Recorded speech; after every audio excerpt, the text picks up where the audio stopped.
নমস্কার, বাংলার কণ্ঠ থেকে আমি আপনাদের সঙ্গে। আজকে এমন একটা বিষয় নিয়ে কথা বলবো যা শুনলে ক্ষমতার অলিন্দে থাকা একদল মানুষের হৃৎকম্প শুরু হয়ে যাবে, আর সাধারণ মানুষের মনে জাগবে একটা নতুন আশা। হ্যাঁ, আজ আমরা বাংলার রাজনীতির সেই অন্ধকার দিকটার মুখোশ টেনে ছিঁড়ে ফেলব, যার নাম পঞ্চায়েত রাজ, বা সহজ কথায় কোটি কোটি টাকার অবাধ লুটের স্বর্গরাজ্য। পশ্চিমবঙ্গের বুকে বাম আমল থেকে শুরু হওয়া ত্রিস্তর পঞ্চায়েত ব্যবস্থা নিয়ে কত বড় বড় তাত্ত্বিক কথা আমরা শুনেছি। ক্ষমতার বিকেন্দ্রীকরণ, প্রান্তিক মানুষের হাতে ক্ষমতা পৌঁছে দেওয়া, কত মিষ্টি মিষ্টি স্লোগান। কিন্তু পর্দার আড়ালে কি তৈরি হলো? তৈরি হলো একটা প্রাতিষ্ঠানিক চোরের আখড়া। পঞ্চায়েতের টিকিট পাওয়ার জন্য নিজের দলের লোককে খুন করতেও এদের হাত কাঁপে না। কিন্তু কেন? কিসের এত তাগিদ? মানুষের সেবা করার জন্য? না, তাগিদটা হলো ওই পঞ্চায়েত প্রধানের কুর্সি এবং তার হাতে থাকা কোটি কোটি টাকার আর্থিক ক্ষমতা। আর ঠিক এই জায়গাতেই এবার মোক্ষম আঘাতটি করতে চলেছে নতুন রাজ্য সরকার। মুখ্যমন্ত্রী শুভেন্দু অধিকারী এবং পঞ্চায়েত মন্ত্রী তথা উপমুখ্যমন্ত্রী দিলীপ ঘোষ এবার এমন এক চাল চেলেছেন যা সফল হলে বাংলার বুক থেকে পঞ্চায়েত নির্বাচনের রক্তাক্ত ইতিহাস চিরতরে মুছে যেতে পারে। আজকের বিশেষ বিশ্লেষণে আমরা চুলচেরা বিশ্লেষণ করব কি সেই নতুন বিল, কিভাবে পঞ্চায়েত প্রধানদের ডানা ছেটে ফেলা হচ্ছে, আর কিভাবে আমলাতন্ত্রের কাঁধে বন্দুক রেখে এই দুর্নীতির শেকড় উপড়ে ফেলার ছক কষা হয়েছে। ভিডিওর শেষ পর্যন্ত শুনবেন, কারণ এই লড়াই আপনার, আমার এবং প্রতিটি সৎ করদাতার টাকার লড়াই। 1973 সালের ওয়েস্ট বেঙ্গল পঞ্চায়েত অ্যাক্ট অনুযায়ী গ্রাম পঞ্চায়েত প্রধানদের হাতে ছিল একছত্র ক্ষমতা। সরকারি প্রকল্পের টেন্ডার ডাকা, 100 দিনের কাজের বরাদ্দ অনুমোদন করা, গ্রামের উন্নয়নের নামে কোটি কোটি টাকা খরচ করার চূড়ান্ত ছাড়পত্র, সবকিছুই চলতো পঞ্চায়েত প্রধানের কলমের এক খোঁচায়। আর এই বিপুল ক্ষমতার লোভেই গ্রামে গ্রামে রাতারাতি গজে উঠত কোটিপতি নেতা। ফাটা সাইকেলে চেপে রাজনীতিতে আসা লোক 2 বছরের মাথায় চড়ত কোটি কোটি টাকার স্করপিও গাড়িতে। কিন্তু এবার সেই সোনার ডিম পাড়া হাঁসটিকে জবাই করার ব্যবস্থা হচ্ছে। আগামী সপ্তাহে বিধানসভায় যে নতুন সংশোধনী বিল আনা হচ্ছে তার মূল নির্যাস হলো পঞ্চায়েত প্রধানদের হাত থেকে সমস্ত আর্থিক ক্ষমতা সম্পূর্ণরূপে কেড়ে নেওয়া হচ্ছে। হ্যাঁ, আপনি ঠিক শুনছেন, নির্বাচিত পঞ্চায়েত প্রধান বা মেম্বাররা আর কোনো সরকারি প্রকল্পের ফাইল সই করে সরাসরি টাকা পাস করাতে পারবেন না। তারা কেবল প্রস্তাব দিতে পারবেন, কিন্তু টাকা ছাড়া চূড়ান্ত অনুমোদন বা আর্থিক নিয়ন্ত্রণ চলে যাবে সরাসরি সরকারি আধিকারিকদের হাতে, বিশেষ করে এক্সিকিউটিভ অ্যাসিস্ট্যান্ট এবং সচিবদের হাতে। উড়িষ্যায় দুর্নীতি রুখতে এই মডেল ব্যবহার করে বিরাট সাফল্য পাওয়া গেছে। এবার সেই উড়িষ্যা মডেল বাংলায় এনে এক ধাক্কায় পঞ্চায়েত প্রধানদের ঠুটো জগন্নাথ বানিয়ে দেওয়ার সিদ্ধান্ত নেওয়া হয়েছে। একটু ভেবে দেখুন, পঞ্চায়েত নির্বাচন এলেই কেন বাংলায় রক্তের হোলি খেলা শুরু হয়? কেন নিজের দলের লোক টিকিট না পেয়ে নিজের দলেরই অন্য প্রার্থীকে খুন করে ফেলে? মানুষের ভালো করার এত তাগিদ, মানুষের মাথায় ছাদ তৈরি করে দেওয়ার জন্য এত আকুলতা? একেবারেই নয়। আসল আকর্ষণ ছিল ওই পঞ্চায়েতের ফান্ডের টাকা, যা প্রধান হয়ে নিজের পকেটে পুরা যেত। তোলাবাজি, কাটমানি আর সিন্ডিকেটের যে চেইন তৈরি হয়েছিল তার মূল চালিকা শক্তি ছিল পঞ্চায়েতের ওই স্বৈরাচারী আর্থিক ক্ষমতা। বাংলার কণ্ঠ স্পষ্ট ভাষায় বলতে চায়, যখন এই নতুন আইনের মাধ্যমে চুরির পথটাই পুরোপুরি সিল করে দেওয়া হবে, যখন ক্যান্ডিডেটরা বুঝবে যে পঞ্চায়েত প্রধান বা মেম্বার হয়েও একটা নয়া পয়সা এদিক ওদিক করার ক্ষমতা তাদের থাকবে না, তখন আর টিকিট পাওয়ার জন্য কেউ বোমা বাঁধবে না, কেউ অন্য দলের বা নিজের দলের ক্যান্ডিডেটকে খুন করতে যাবে না।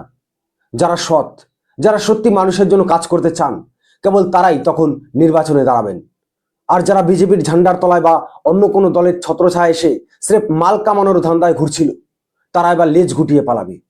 চুরির সুযোগ না থাকলে রাজনীতি করার উৎসাহ এই জোচ্চোর, বাটপাড়ার, তোলাবাজদের এক নিমেষেই শেষ হয়ে যাবে।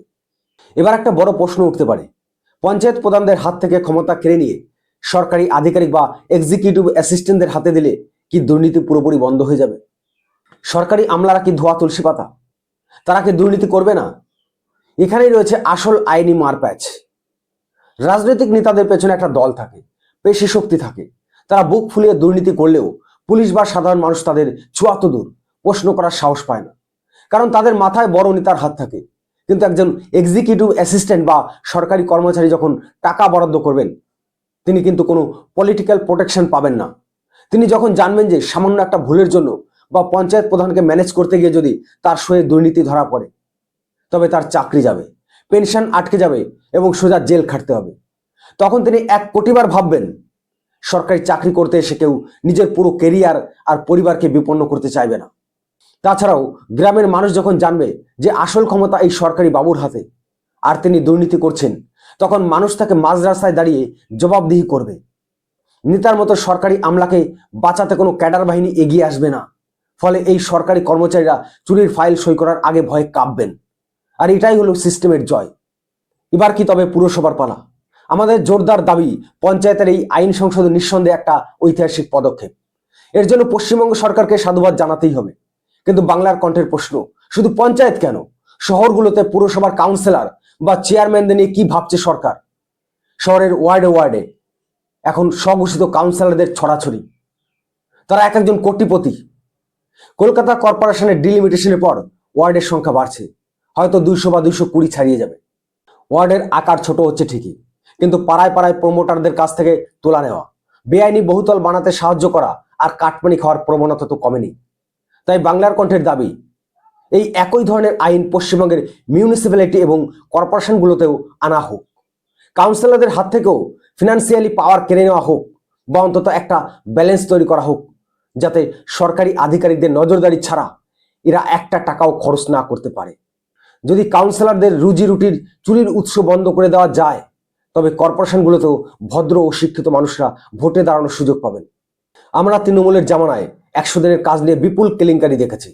কেন্দ্র থেকে হাজার হাজার কোটি টাকা এলো, কিন্তু ভুয়ো জব কার্ড বানিয়ে মৃত মানুষের নামে টাকা তুলে পঞ্চায়েত স্তরের চেহারা নিজেদের পকেটে ভরানো।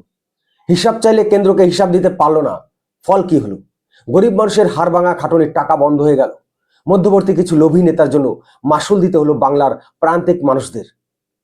কিন্তু তার মানে এই নয় যে বিজেপি সরকার এসেছে বলে বিজেপির তলায় থাকা চোরেরা বুক ফুলিয়ে ঘুরবে।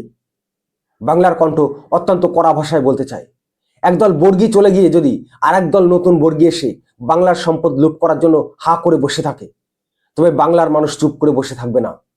এই নতুন সরকারের ভেতরেও এমন কিছু বিধায়ক বা নেতা নেত্রী গজিয়ে উঠেছেন, যাদের 6 মাস আগেও একটা স্কুটার কেনার ক্ষমতা ছিল না, আর আজ তারা কোটি কোটি টাকার বিলাসবহুল গাড়িতে চড়ে ঘুরে বেড়াচ্ছেন। ফেসবুক ইউটিউবে বিলাসবহুল জীবনের ছবি দিচ্ছেন।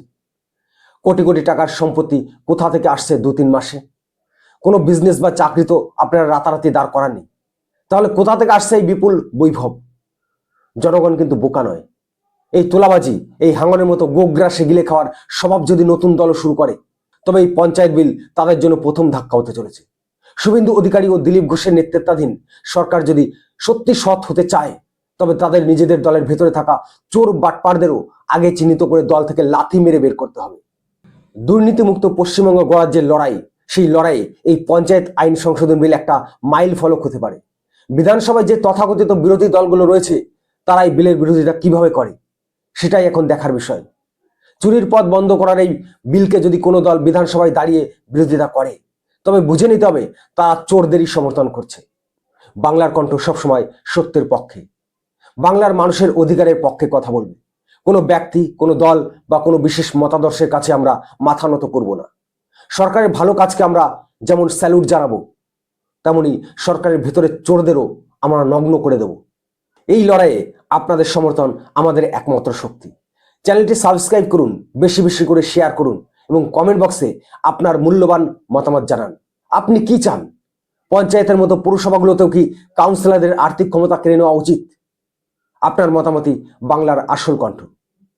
আজকের মতো এখানেই শেষ করছি। ভালো থাকবেন, সততার সঙ্গে থাকবেন। নমস্কার।